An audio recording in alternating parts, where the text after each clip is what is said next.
what self-love actually means. Hindi yung akala mo. So most people think yung self-love is going to vacation, kumain sa fancy restaurant, mag-party sa club, buying expensive things, di ba? And then they post it on social media and call it self-love. Don't get me wrong. Walang masama doon. Walang masama kung i-enjoyin mo yung buhay mo. So ginagawa ko din naman yun. Pero nagkakaroon lang ng problema kasi karamihan sa atin, yung self-love is ginagamit nating excuse. Excuse para iwasan yung mga responsibility talaga natin. Excuse para i-avoid yung mga problems natin. Kasi minsan, what you call self-love is actually self-sabotage in disguise. Masyado ka ng masaya, masyado kang komportable, masyado kang relax. Then slowly, hindi mo namamalayan, may negative effect na yun sa future mo. So minsan mapapaisip ka na lang, ano na nangyayari sa buhay ko? Sa opinion ko, yung totoong self-love, hindi siya komportable, hindi siya exciting, at lalong hindi siya laging masaya. Madalas nga ayaw mo pang gawin yun eh. It's working out kahit tinatamad ka. It's showing up kahit wala kang gana. It's eating simple meals kahit may cravings ka.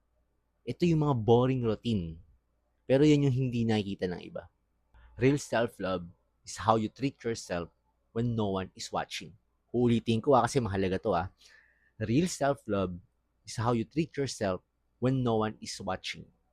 Okay? It's doing the right thing kahit walang nakakita sa'yo. Kahit walang pumupuri sa'yo. Kahit walang nakaka-appreciate sa'yo.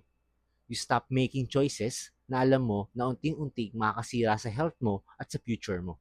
Self-love is also setting healthy boundaries. It's learning how to say no. No sa mga tao. Minsan nga, family mo pa at saka mga kaibigan mo eh. Sa akin, madalas nangyayari yan. So minsan, aayain ako ng mga kaibigan ko, hindi na ako nakakasama. Hindi dahil ayaw ko silang kasama. Alam ko lang kasi na may priorities na ako. Sasama lang ako sa kanila once na natapos ko na talaga yung mga kailangan kong gawin. And then minsan, ganun din sa mga chat, di ba?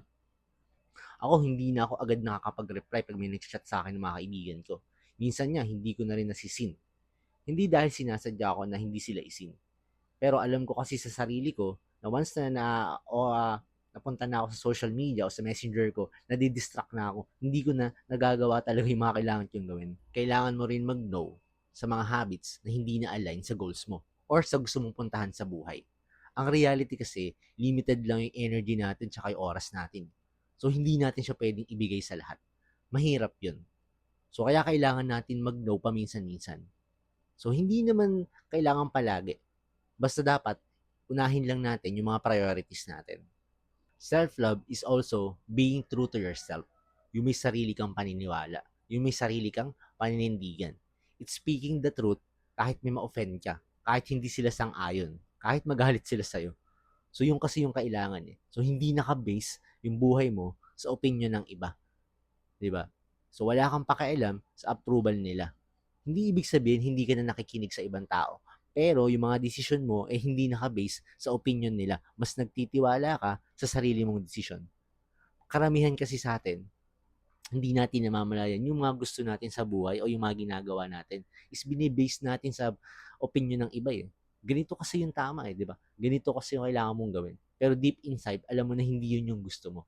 So yun lang yung ibig kong sabihin. Be true to yourself.